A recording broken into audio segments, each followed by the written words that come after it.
A teoria hayekiana, por incrível que pareça, é consistente com a visão da chamada public choice, da origem da public choice, né? O Buchanan e o Gordon Tullock, das decisões políticas, com a noção de ciclos econômicos políticos e também com a análise friedmaniana, monetarista, da curva de Phillips de curto prazo e de longo prazo. E a gente vai fazer essa comparação nas duas aulas sobre teoria dos ciclos. Eu acho que é interessante essa abordagem do Roger Guess, porque ele aproxima a visão austríaca das outras. Dá para comparar. Tem colegas meus que não gostam de fazer isso, que acham que a gente deve ficar mais só na linha austríaca, falar a nossa linguagem. Mas se a gente conseguir se comunicar com o povo que eu digo aí são os economistas tradicionais, é muito melhor. Uma ocasião, o falecido senador e ministro Roberto Campos, ele era candidato ao Senado. Ele que me contou isso. Ele foi fazer um comício, não me lembro se em Nova Iguaçu, ali perto, numa cidadezinha, num municípiozinho daqueles. E lá pelo meio do comício ele começou a fazer citações em latim. Em latim. Aí um dos assessores deles, o Gilberto Paim, falou: professor, pelo amor de Deus, o senhor não me fale latim aqui para essa gente. O senhor tem que falar gíria, senão eles não vão entender. Quer dizer, é a mesma coisa.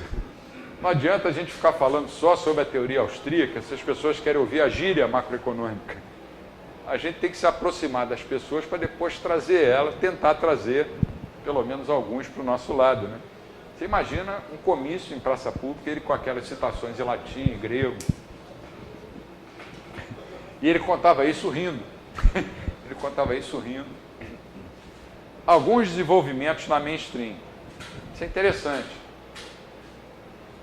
Os keynesianos, então, ficaram frente a um problema, que é alongar o curto prazo. E os monetaristas no outro extremo, encurtar no longo prazo. E os austríacos no meio. Então as fronteiras da macroeconomia devem ficar entre essas duas posições extremas, em algum ponto entre o curto e o longo prazo. É esse o horizonte temporal relevante, porque é aí que os problemas econômicos se manifestam no mundo real. Algumas tentativas na literatura, mais ou menos recentes, no sentido de capturar esse horizonte de tempo relevante, foram feitas. E elas vão ser diferentes porque partem de pontos opostos, né, de partida. Um é keynesiano e o outro é monetarista. Aí a gente pega dois que eu considero os mais importantes, David Leibler, que é um monetarista famoso, e um keynesiano também bastante competente, o Davidson. Isso acho que facilita um pouco a comparação entre a mainstream e a teoria austríaca. O Leibler percebeu corretamente a importância do tempo e da moeda. Mas como ele era um monetarista e parte da tradição de longo prazo da teoria quantitativa da moeda, a análise dele mostra uma preocupação de encurtar o longo prazo. Vamos encurtar o longo prazo. E o que ele fez para isso? Foi introduzir um mercado de informações. A ideia de que você adquirir informações leva tempo, mas que você, com o tempo, vai adquirindo essas informações. A hipótese de que existem custos para obter informações foi uma tentativa dele de capturar, pelo menos parcialmente, a dimensão temporal. E a interação entre esse mercado de informações e o mercado monetário traduz o que ele chama de a nova microeconomia. A contribuição do Leibler é muito importante. Se não me engano, ele é inglês. O problema com esse tipo de approach, de abordagem, é que a incerteza é uma variável proxy em econometria, é uma aproximação, né? A incerteza é uma aproximação fraca para a variável tempo. Tempo não é só incerteza. Tempo não é só incerteza. Mas o cara tentou. Já o Davidson, estava lá do outro lado, keynesiano, é a contrapartida do Leibler. O Leidler precisava encurtar o longo prazo. E Davidson, keynesiano, sentiu a necessidade de alongar o curto prazo, criar uma junta onde ela não existia, estava quebrada. E ele se utilizou de um instrumento chamado de Money Wage Contract, contratos de salários nominais. A ideia é que os salários nominais apresentam uma certa rigidez, principalmente para baixo. Isso já tinha sido percebido pelo Keynes, mas o Davidson desenvolveu isso de uma maneira mais completa. Enquanto o Leidler buscou capturar o tempo pelo mercado de informações, o Davidson fez por meio do mercado de trabalho a termo, né? A médio prazo. Por exemplo, você contrata um empregado e paga R$8.000 por mês a ele. Ele sabe que o reajuste de salário dele só vai poder acontecer, sei lá, daqui a 1 ano ou daqui a 2 anos. Se nesse meio tempo a economia mudar e o salário do cara precisar ou subir ou cair, não pode, porque está no contrato que o salário dele é 8.000. Tá certo, o cara tá certo. Não é porque ele é keynesiano que você vai dizer, pô, tá errado. Mas isso não é incompatível com a escola austríaca. A sua análise padece do mesmo problema daquela que apresenta a análise do Leidler, porque o mercado a termo de mão de obra, assim como o mercado de informações de Leidler, são apenas 2 das inúmeras maneiras de realização das trocas intertemporais. Mas foram 2 avanços, a gente não pode negar. Alguns chegavam até a afirmar que keynesianos e monetaristas estavam se aproximando aos poucos. E se você olhar para o mundo real, vai ver que as políticas que estão sendo implementadas hoje têm matizes das 2 correntes. O que nós, austríacos, achamos é que as 2 correntes estão em xeque. Estão em xeque e precisam levar um choque para serem...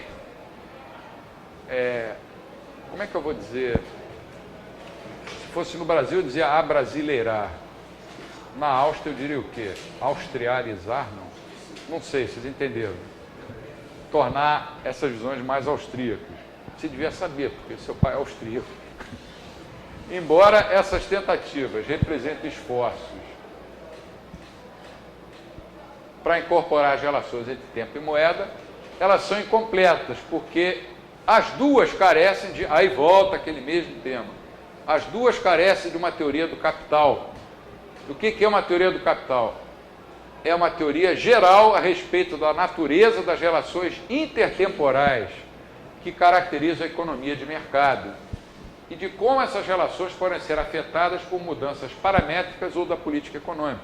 Na macroeconomia, tá, essa folha de papel começa a ser produzida agora, às 8h24, e ela fica pronta exatamente às 8h24. Isso é que significa a ausência de uma teoria de capital. O mundo real não é assim. Você tem que ir lá na árvore extrair não sei o que, celulose, vai para a fábrica, e várias etapas na cadeia produtiva até virar uma folha. O tempo, então, está ligado ao capital. Então, a teoria keynesiana do Money Wage Contract é o meio que Davidson usa para se aventurar no conceito de tempo relevante, para tentar, cada um partir do lado oposto, se encontrar no meio do caminho com o Leidler, que se aventurou partindo do outro extremo. Mas nenhum dos 2 lidou com os insights, com as abordagens, as visões básicas da teoria do capital. Sumário e conclusões. Qual é o sumário principal? Os monetaristas estão errados, os keynesianos estão errados e os austríacos estão corretos. Conclusões. Vamos todos estudar a escola austríaca. Bom, sumário maior que esse não... Reconhecer que os conceitos de tempo e de moeda são os universos da teoria macroeconômica é definir o domínio da macroeconomia como sendo a interação entre um mercado de tempo e um mercado de moeda.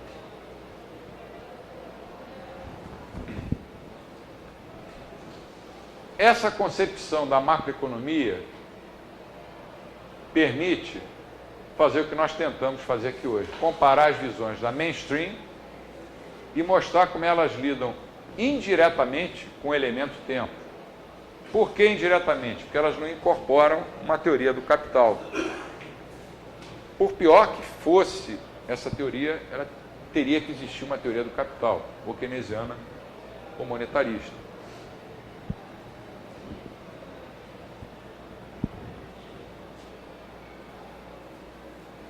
Parou? Parou. A inadequação dessas teorias sugere que o remédio apropriado é o dos austríacos. Claro, eu não ia dizer outra coisa, né? E que as duas visões da mainstream poderiam ficar mais próximas se tanto os keynesianos de hoje como os novos clássicos, se eles tentassem reincorporar uma teoria do capital na macroeconomia. Que esse é o tratamento correto que você dá ao elemento tempo. Então você podia ter uma contribuição relevante para um entendimento mais adequado do mundo real, mesmo usando a mainstream. A gente não pode, porque é austríaco, pegar todos os livros de macroeconomia e jogar fora todos os livros de micro. A gente critica o que acha que tem que criticar, mas você não pode desprezar toda uma tradição e dizer isso não vale nada. Seria muita arrogância até, ou pretensão. Mas se eles colocassem uma teoria do capital, ia ficar bem melhor. Até para comparar com a visão nossa, com a visão austríaca. Eu acho que a preocupação principal dos economistas deve ser entender o mundo real. Tem colegas que acham que não, é ficar no mundo da lua, formulando equações para 3 ou 4 alunos de doutorado, que daqui a 10 anos vão ficar repetindo as mesmas equações já no mundo de Saturno. A próxima aula é sobre a teoria austríaca do capital. A gente tem um tempo grande aí para perguntas e respostas, sobre qualquer tema, não precisa ser só sobre a aula de hoje. A próxima aula, eu vou avisando, talvez seja uma das mais pesadas do curso, que estudar a teoria do capital, cá entre nós, não é uma coisa das mais agradáveis, porque é um tema chato, é um tema pesado. Talvez seja por isso que essas escolas de pensamento tenham fugido dele. Quando uma coisa te incomoda, né, você sempre deixa para fazer imposto de renda lá na véspera da entrega. Então é mais ou menos como a teoria do capital. Você pega o livro do Bombaver, você lê 3 páginas, você diz assim, amanhã eu leio o resto.